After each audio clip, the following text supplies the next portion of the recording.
Nate G 219 here, the hell but back and better. Hope everybody's doing great, feeling great. I'm gonna come at you with a quick story today. First of all, I want to give a big shout out to Corey Allwood, man. Guy came in touch with me and came in contact with me via my Instagram, Nate G _219. Like me, follow me. I'm trying to get everything together, but we're going to be doing an interview, man.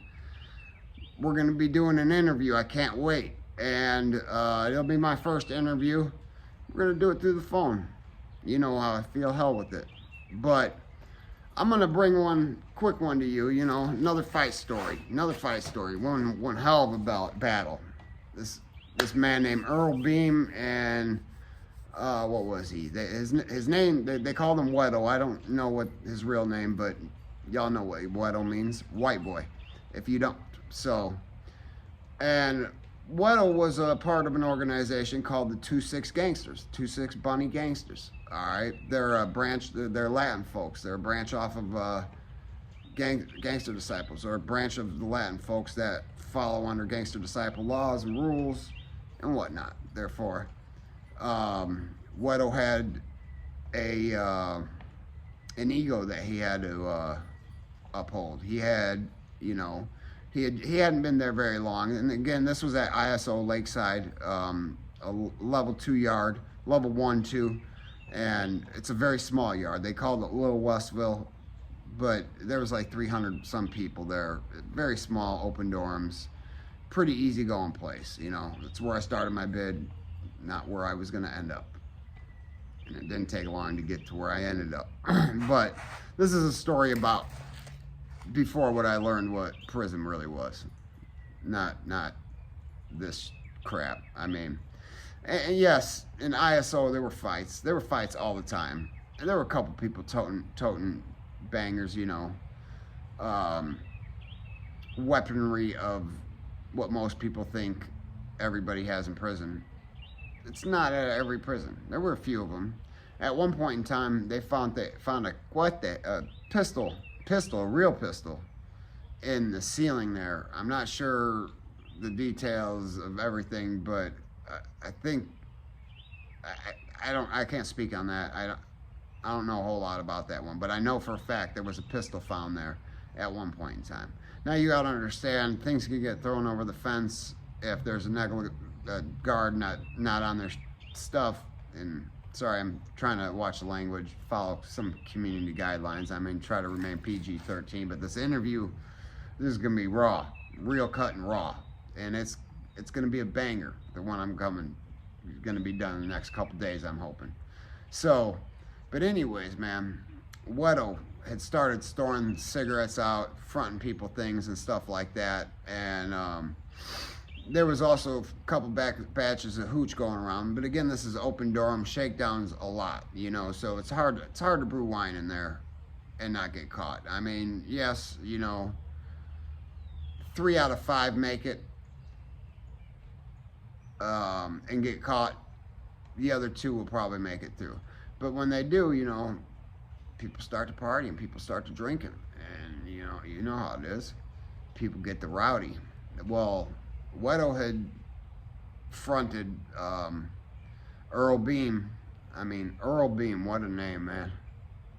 Tells you something about some people south of Route 30 in Indiana. Nothing bad, Earl Beam. Man, you was my boy in there, man. You was a wild boy, man. I bet off of you all the time. You was a decent dude for where we was, man. At least what I knew about you. I also heard you got caught up in some other stuff later on after you came home, but you know what it is, man. The addiction gets the best of us, man.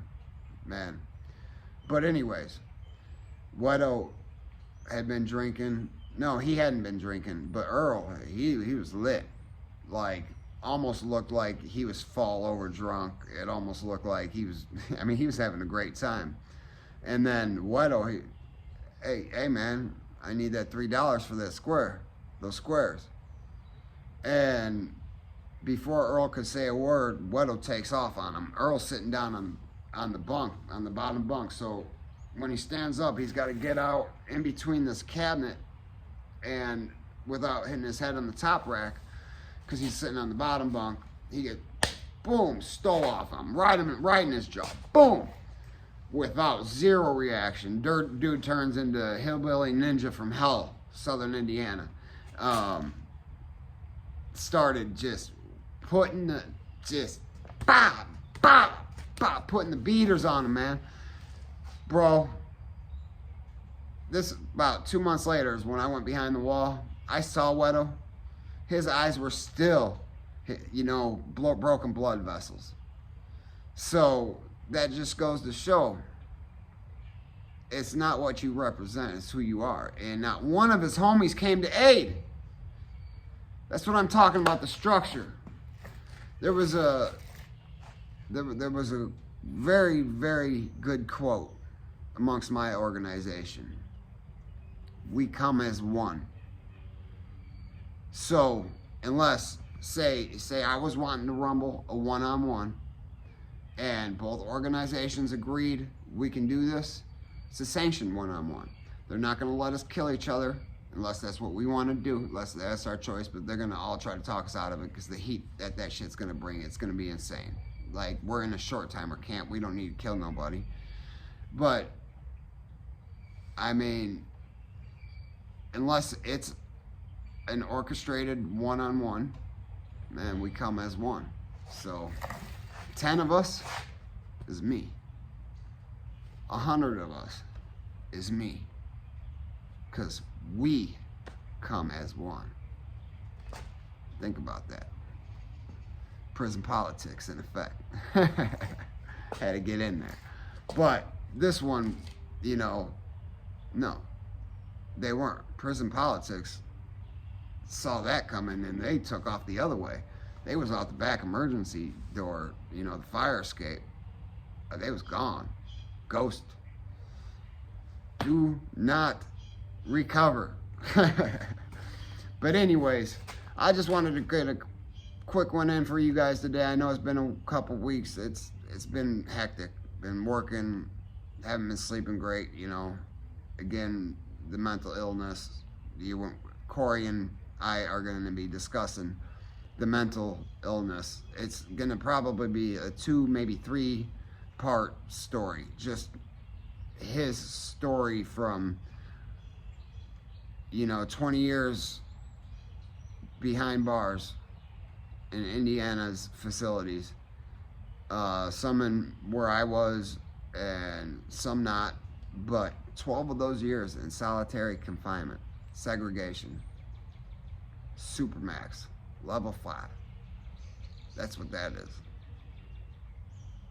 That's where I was. Then stepped on to a level 4. You're still closed custody, meaning cell doors closed. You're down, 20 hours a day, 21 hours a day. I can't remember exactly. Sometimes more, sometimes less. Just depended, But yeah, Corey, we're gonna be doing some big things, man. I can't wait. I'm excited. These interviews are coming in the next 2 days. I think I might be off tomorrow, so hopefully we can get this tomorrow. Hopefully, man. And then doing live feeds, and we're gonna get this going. So please hit that like and subscribe. Please. I need some likes, subscribes, trying to get my viewers up, trying to, do something. I'm trying to do something with my life other than just what I'm doing. I want to live better, and I think I can. I think I got an outlet. And these telling these stories, I'm not going to ever glorify the things that by going to prison. I'm not going to ever glorify that, because don't go to prison. Don't do things to get thrown in prison. Sorry. Diesel! Back here now! Sorry guys, my dog. I had the gate open and he ran across the street. But I live on a dead end in an area that it's no big deal. Diesel! Get back here. Get in your yard. Now! Come here!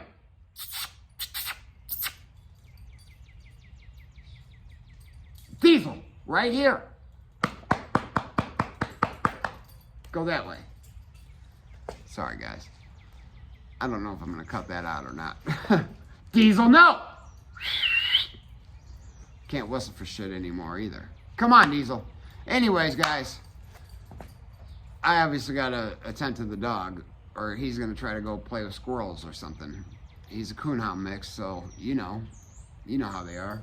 He's a hunter dog, but he's kind of goofy. Diesel, don't you think about it. Come back here.